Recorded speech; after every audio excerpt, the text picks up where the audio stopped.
Mkoa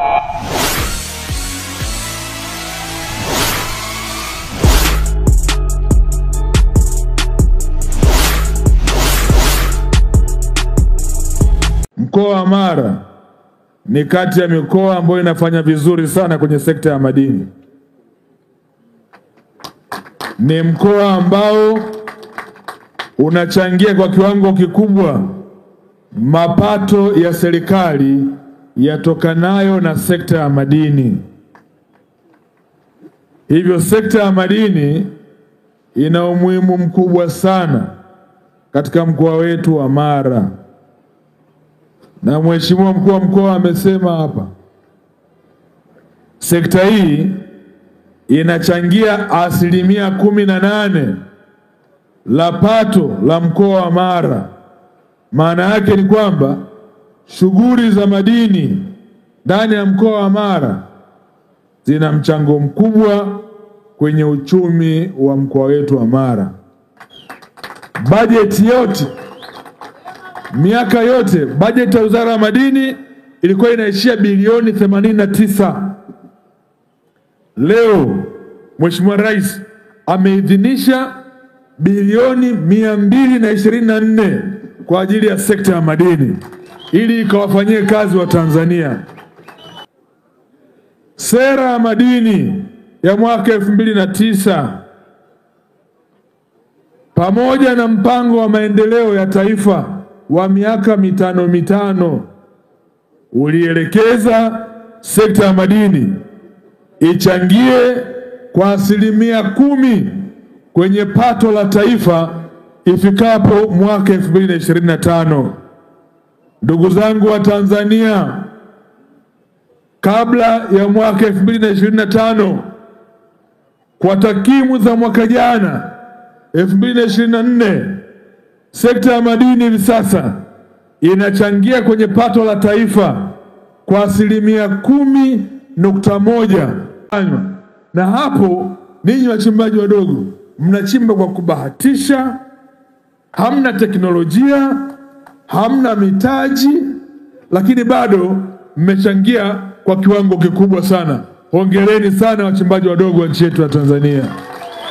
Mwaka jana tukafanya marekebisho ya sheria, kifungu cha 59 cha sheria ya madini sura ya 123 tulikifanyia mabadiliko ili wamiliki wote wa leseni watakaozalisha dhahabu kabla ya kusafirisha nje ya nchi watenge 20% kwa ajili ya kuiuzia BOT na kufanya biashara ya ndani. Tarehe 1 mwezi wa 10 mwaka 2024 tukaanza rasmi kununua dhahabu kupitia Benki Kuu. Ndugu zangu wa Tanzania, ndani ya miezi 8 tulioanza kununua dhahabu mpaka leo Benki Kuu ya Tanzania wameshanunua dhahabu ya tani 3.7 na hivi sasa tumewapita rasmi Msumbiji. Tumeingia kwenye 10 bora ndani ya miezi 8. Ndani ya miaka 5 ijayo wengine watatufuatia, sababu mwaka huu tutanunua tani 6 za dhahabu kupitia BOT. Ndugu zangu, nataka niwaambie, tumepeleka mapendekezo 22 ndani ya bunge, tumepelekeza mapendekezo 22 Ikulu, mapendekezo 19 yalipita. Kwa nini tusimpongeze? Hebu tumpigie makofi.